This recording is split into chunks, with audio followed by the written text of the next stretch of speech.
Appreciate so much the leadership here in the Valley. I'm a coach, as was mentioned. Team is my theme, and do it in my department, do it with all the wonderful school districts, 10,000 schools in the state, 1,100 school districts, and really enjoy it when we can get together, kind of a partnership we have here, rich partnership that we have in Silicon Valley. And again, Mohammed, thank you for your incredible leadership and vision. He's been a close advisor, confidant as we move forward on a number of initiatives. He was part of our Blueprint for Great Schools, our task force on education technology, and is a key person in our education foundation that we have to invest more money in innovative projects.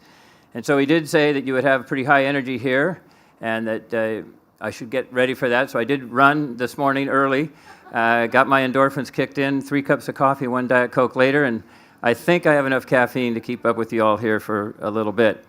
I do want to share, just getting back late last night from 4 days in Washington, D.C., had an extraordinary opportunity to meet with about 7 members of Congress, met also with Senator Lamar Alexander, who is carrying the education bill, the 8-year behind schedule bill to get behind, to leave behind No Child Left Behind. And so I went with a little bit of skepticism, but as I talked to Congressman Klein, who is the Republican leader in the Education Labor Committee, who is also pushing a bill in the House of Representatives for the new ESEA, the getting off of the No Child Left Behind, but get moving forward in a more innovative way. And by the way, we had the opportunity, it was rather extraordinary. The president said, come on over. There was 35 of us school chiefs. We sat with the president for an hour. He had very cogent comments about what he would support and what he wouldn't support in terms of a package, and I won't go into those details, but he started his talk with us as school chiefs, and most every one of the school chiefs had been a teacher at one time.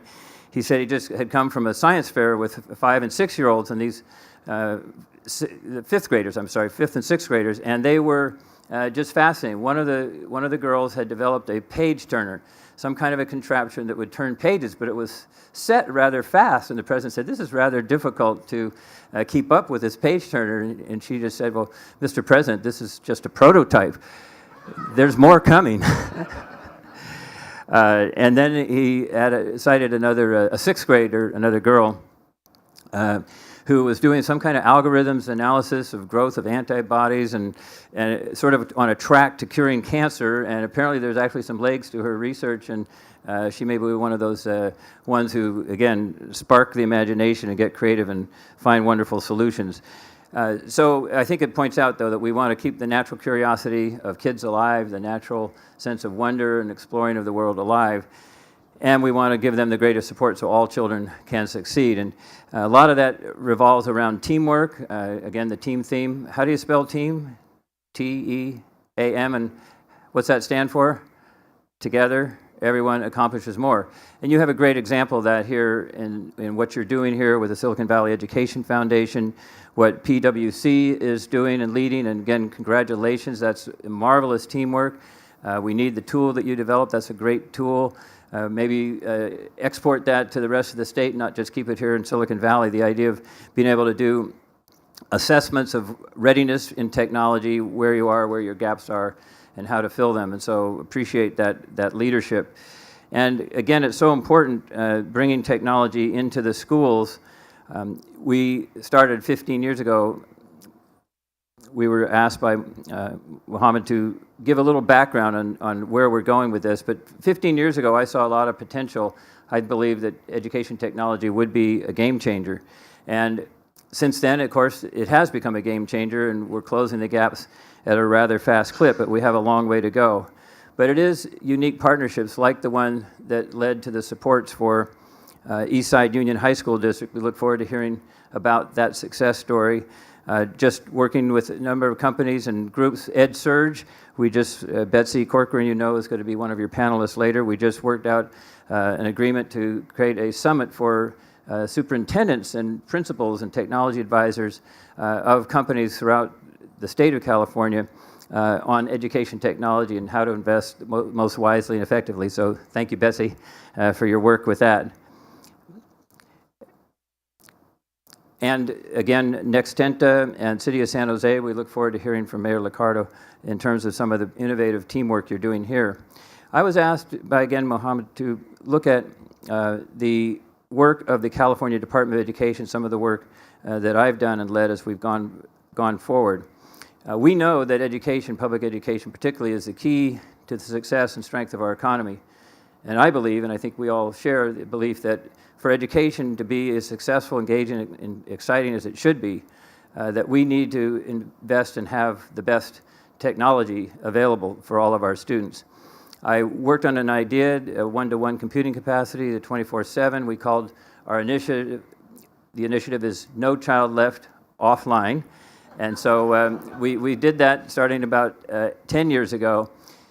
And a lot's happened since then, and I'll recount a number of those things. But again, I believe that we have to have a strong education technology. We have to be at the top of the nation in what we do and how we invest and how we use and how we train teachers to use this technology if we are to have a strong economy and, again, be back at the top of the nation in our economy. So one of my very, very, very top priorities is to modernize, to expand, to improve education technology in all of our schools. We have a big plan, and technology is now a centerpiece to that plan, but our plan includes, as you well know, implementing the new, more rigorous state academic standards. I'm going away, by the way, from calling them Common Core standards. I like it better when we call them new rigorous state standards. They're our own. They come from California. We invented them. We were part of, adopting them. We did adopt them. It's not Fed Ed or Obama Ed. It's not from somewhere else. It's our state standards. And around the country, of course, Common Core has been kicked around as a political football, and so we avoid that. And by referring to our new rigorous state standards, we also bring in next generation science standards and make sure that our students are well taught and our teachers are well trained to teach our students in the most innovative, engaging way to be critical thinkers and problem solvers. And so this new academic set of standards is part of our plan in giving local districts more control. So one of the other things that as a teacher, I always assign homework. I know you're engaged to a great degree, but get engaged even more in your local school district's budget prioritization process, because the control now, we're sending billions and billions and billions of dollars more to our schools, thank goodness, to Prop 30 and Prop 98, and also to the recovering economy. But there's a chance to shape an agenda and investment plan at the local level, and that's part of our big plan. We are developing a new accountability system that takes a look at the big picture, defining success not just as 2 data points, 2 numbers on a math and English language arts test, but in a more comprehensive, broader way, more of a dashboard approach, multiple measures of defining what success is and how you do and how you deploy education technology, how you use the data on the day-to-day learning, and how to use the data from the interim tests and the summative tests to better inform instruction. This could be, again, one of the targets we say is a definition of success. How well do you do in keeping students in school and not dropping out? How well you do to get them ready for college? So these are exciting changes to, again, prepare our students for the 21st century, careers and college. And it is an exciting time. We formed an education task force. Mohammed was a key member of that task force. We have a report entitled Empowering Learning, so you can get that on our California CDE.gov, California.gov website location. But it is a blueprint for action, and what are some of the things we've done from that? Again, we said we had to invest, and we led an effort to get $1.25 billion to implement the new state standards. And that's to have bandwidth, more internet connecting devices, to look at capacity increases, internet speed, et cetera, for our students across the state, and to have the professional development. So again, teachers are going to be trained better in terms of the use of technology and trained better in this new style of learning, which we call, again, more exciting 21st century standards. Teamwork, good communication skills, problem solving, critical thinking. In addition, we asked in last year's budget for more money for getting the last mile in, getting the internet connectivity in.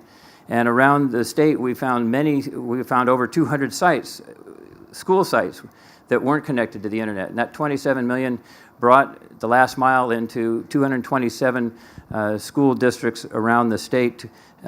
We now additionally, because that worked so well, my department deployed that money. We've been granted another $100 million in this year's budget. So I'll ask you to also support through your email and your networks, getting that $100 million solidified in the budget that the legislature will take up and vote on in early June. So we've seen that investing pays off. We see exciting things happening. We are testing. We did launch the computer adaptive testing, the new Smarter Balance testing, again, measures these critical thinking skills. We insisted last year on field testing all 3.2 million students in California and giving those students and their teachers a chance to try out the technology, see where the gaps were. And we found that there were a lot of gaps, and we found there were glitches, and we've invested in making it run more smoothly. So about 225,000 students in the state are already underway, and there haven't been any major glitches so far. Knock on wood. We're going to have 3.2 million students taking the new Smarter Balance assessment. It'll give teachers diagnostic information, more individualized information about a student's progress, about a cohort of students' progress, how a school's doing, how a district's doing. We compare that data. It can help inform our learning, and we'll get the data in a timely fashion, not 6 months after the students have left the classroom in May and June, and then have it ready for the next year's teacher when the kids are already gone and moved forward. By the way, of the 3.2 million students, how many will still have to take a paper and pencil test in the state of California because of an access issue, access to the internet? Only 900. So paper and pencil testing is out, bubble testing is pretty much out, and we're into the computer adaptive modern age. Investing in the technology, of course, is not just to take the assessment, not just to get this rich feedback and timely feedback. It's also very much about day-to-day learning, engaging students, and most of the computer softwares and most of the computer learning programs will help judge just where a student is. If the student is above grade level by 2 or 3 grades, the student will be given more challenging work. If the student's behind 2 or 3 grades from the grade they're in, they'll be given work that'll help them catch up and deal with the fundamentals they need to move forward. One last thing I'll mention in terms of investments, and something I urge you also to support, is our career tech pathways, career technical education. We were given the chance by the governor and legislature to put $250 million out to competitive bid. We had about $800 million of projects, ideas chasing it. We did the first round of grants. We had 1,000 businesses around the state, businesses and workplaces, agree to have internships and mentorships to have our students. Half of these programs in the state are STEM related, and we're also, again, focusing on computer science as a key part of the need in the STEM area. I wanted to just also mention a couple other things. We have adopted a position, and we're actually trying to fill it again. We had someone from the private sector come and become a senior leader for the department in interfacing with groups like yours in investing in technology the smartest way possible. We do have a concern, I think you share this, about in the STEM fields and in the computer EdTech fields, we don't have as many women, we don't have as much diversity as we should have, so we stand ready to work with you. We know that programs like MESA, Math, Engineering, Science Achievement, work in this arena. Some of you know that program. How many of you had that experience or been a MESA student? It is a marvelous program, but again, it reaches out to minority students, disadvantaged students, and to girls to have them believe that they can be the future engineers and the future computer scientists. A statistic you probably are familiar with, that in engineering degrees, only 15% are women. Among those employed in the sciences, only in the life sciences, only 42% are women. So we have some work to do there.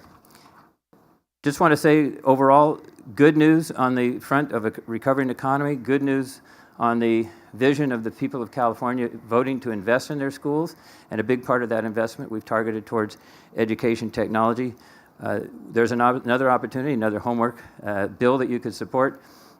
This is AB 631. Susan Bonilla, the Assemblywoman from Contra Costa, spearheaded the first block grant. This would be another block grant for the new standards implementation, again, for more bandwidth, more internet connecting devices. The goal, again, that I have, and I think many of you share, is to have a one-to-one computing capacity during the day, but also 24/7, that students can take their device home, connect with other students, do projects, research together at home in the evening and over the weekends, and have that kind of rich opportunity. So there's another chance for $1 billion to $1.5 billion in this year's budget for that block grant. So overall, wonderful progress, miles and miles yet to go. I also at the White House met with the EdTech Connect Ed team for the president, and they're very happy with the progress we're making in California. The president set out a goal of 99% connection to all schools in the nation with 100 megabytes minimum and a 1 gigabyte goal for those schools. California is about 85% on the way to meeting that goal, but we're behind. We're behind several other states. In California, we shouldn't be behind, right? We should be right there at the very front. So I just want to say, I do believe with our high hopes and our high expectations and our wise investment that we'll bring California back to the top of the nation, where we should be for our students and their future. And I want to again thank the coalition, the team that's putting this meeting together today, and we'll day by day, side by side, continue to work to make it happen.